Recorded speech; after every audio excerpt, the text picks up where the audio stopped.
Welcome to The Lead. I'm Jake Tapper, and happy Presidential Debate Eve to those who celebrate. Consider that just 74 days ago, Dana Bash and I hosted that first presidential debate of 2024 that went so horribly wrong for incumbent President Joe Biden.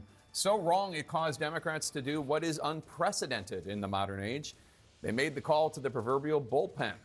Vice President Kamala Harris emerged as the brand new nominee, and now tomorrow night she will be the one taking the stage for the second debate. It will be the first ever face-to-face meeting between Harris and former President Donald Trump, as a CNN poll of polls shows an agonizingly tight race with no clear leader. The Trump campaign, for its part, is previewing some lines of attack for the debate today, saying that the vice president, quote, owns everything from this administration, unquote. And moments from now, Harris will leave Pittsburgh, where she has been in debate prep mode since Thursday. She is en route to Philadelphia, ahead of the showdown there at the National Constitution Center. Today, two sources tell CNN that the Harris debate team has been preparing Harris for a range of potential insults and name-calling and derogatory comments from Trump. And a radio interview with the vice president released this morning gives some insight into her thinking. He plays from this really old and tired playbook, right, where there's no floor for him in terms of how low he will go. And we should be prepared for that. We should be prepared for the fact that he is not burdened by telling the truth. CNN's Jeff Zeleny is in Philly ahead of tomorrow's debate. Jeff, we're learning that Vice President Harris's debate prep included speaking to two other people who have faced Donald Trump on the debate stage before.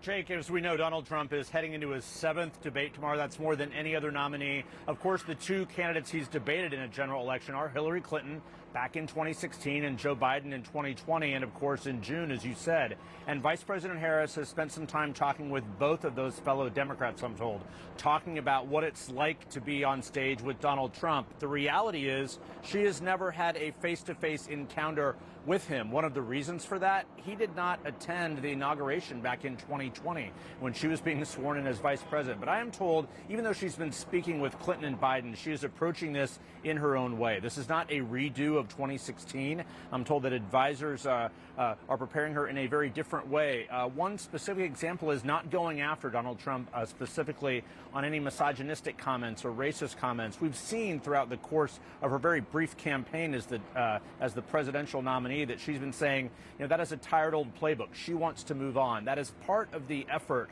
to be seen as the candidate of change. Of course, that is the central challenge for her because she is a part of this administration, the Biden-Harris administration. So that, I'm told by Trump advisors, is a top goal of his, to essentially lump her into the challenges of the Biden-Harris administration. We will hear that a lot tomorrow evening, I believe, talking about inflation, talking about immigration. But Jake, even though this is a global audience, perhaps one of the most important audiences is right here in Pennsylvania. We spent some time in Bucks County, as you know, just outside Philadelphia, a pivotal swing county, talking to voters. Some are inclined to, support her if they learn more about her. So there's definitely an opportunity for her to fill in some of those blanks about her policy. But there is no question she's arriving here in Philadelphia in about an hour or so. She'll be studying and practicing again tonight. Jake, it's the biggest moment of her political life.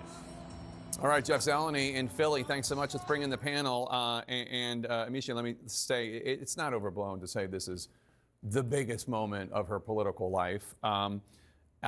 It's an incredibly consequential one, and there's still so much that people don't know about her. Voters don't know. 28% of likely voters in the New York Times Siena College poll say they feel like they need to learn more about her. The campaign today said the debate's a chance to introduce her to undecided voters. What does she need to do? Well, it's no doubt that Kamala Harris has a much steeper ceiling to clear than Donald Trump has to. And I think that she has a couple things. She has to narrate her story. She has to help people to understand who she is outside of the shadow of being a part of the administration. She also has to be that person who is willing to go on record and challenge Donald Trump where he needs to be challenged. We know that he has faced some scrutiny around his idea of tariffs, and that somehow being able to bring the tax funding that America needs to get a lot of things moving forward, like childcare. We know that that that's not going to work. She has to call him out on January 6th. She has to be able to prosecute the case, so to speak. But she also has to narrate herself. And I think that in having to do both of those and delineate herself from some of the negative commentary that he's made about her, irrespective to race and gender, because he said other things as well, she's in the spotlight. This is going to be her night. And she has a lot more of a steep hill to climb than Donald Trump does. And Mark, the Harris campaign reluctantly agreed to the previously arranged debate rules of the microphones being muted when it's not your turn to speak. A new Trump War Room post claims that handlers for Kamala Harris, quote, have been downplaying expectations amid reports she's terrified after her last-minute attempts to change the rules failed. But it does seem kind of unwise to me. Like, why are they setting expectations for her low? Shouldn't they be building her up? Well, I know she wants that viral moment, the I'm speaking moment that she had over and over and over again with then Vice President Pence, which she's not going to get.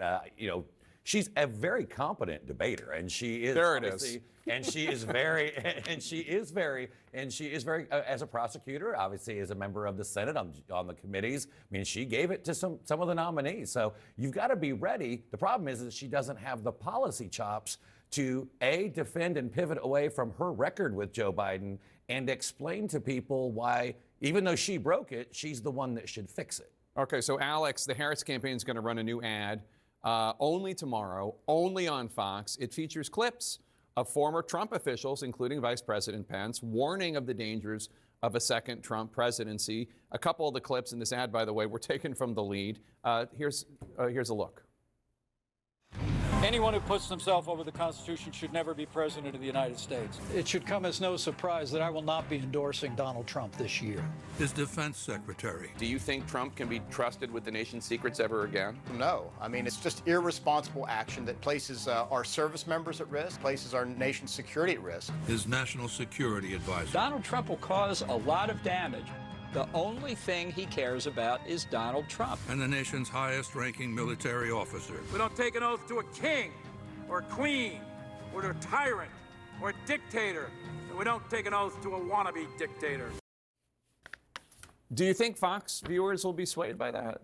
Well, the fact is they're only hoping to sway one particular Fox viewer by playing it in Mar-a-Lago the day of the debate. This is some debate day gamesmanship here by the Harris campaign. And because they're not showing this in swing states, at least not right now, so it's not meant to persuade voters. What it's meant to do is try to get in Donald Trump's head, because Kamala Harris's campaign, they want the Donald Trump of the 2020 debates, especially that first debate where he appeared at times unhinged, angry, a loose cannon. They want to make him, dangerous, a risky bet. And the same New York Times poll showed that some voters really thought that Trump was the riskier choice, even though they actually wanted him and they preferred him on the issue of change. You were talking about how Kamala Harris needs to fill in some of the blanks. She tried to do that last night.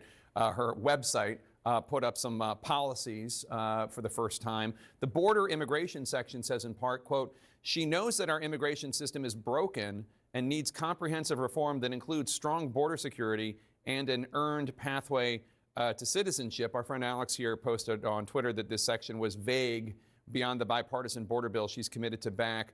Do you think she needs to offer more substance there?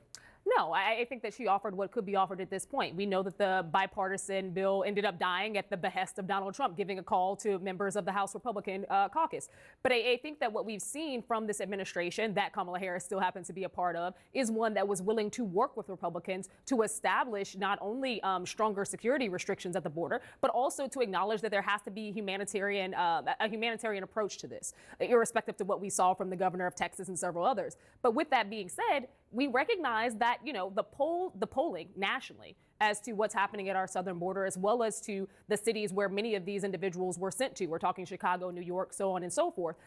Those individuals were very upset. And I think that there is a leaning in from the Democratic Party, as well as from Kamala Harris, on what can also be done in those cities that have experienced housing issues and other issues related to migrants who are not a part of border towns who were sent there. She's leaning in on that conversation, but she also recognizes that Congress plays a major role here. She tried to work with them. The Biden administration tried to work with them.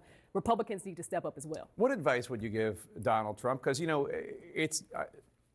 there is a gender dynamic, man, woman, and a man yelling at a woman is different than a man yelling at a man in the perception of many voters. Do you think that he should dial it down a little, or, Katie bar the door, do whatever you want to do. Well, I think the format also encourages or discourages that kind of intercourse, because you're not asking questions to each other, you're not being able to interrupt and break in on each other. And so I think he just needs to keep reminding people about her policies, including the new policy, which I will translate. I'll Project 2025 it. That was amnesty. So she just called for amnesty. The pathway to citizenship. The pathway to citizenship. That's amnesty. A pathway to citizenship. I mean, DACA was technically supposed to help to attribute to that as well. This is not for individuals who are here trying to, make it through the asylum process. You keep going on the policy. You keep focusing on the results. He has the advantage that people remember things were more affordable. The border was more secure when he was in office.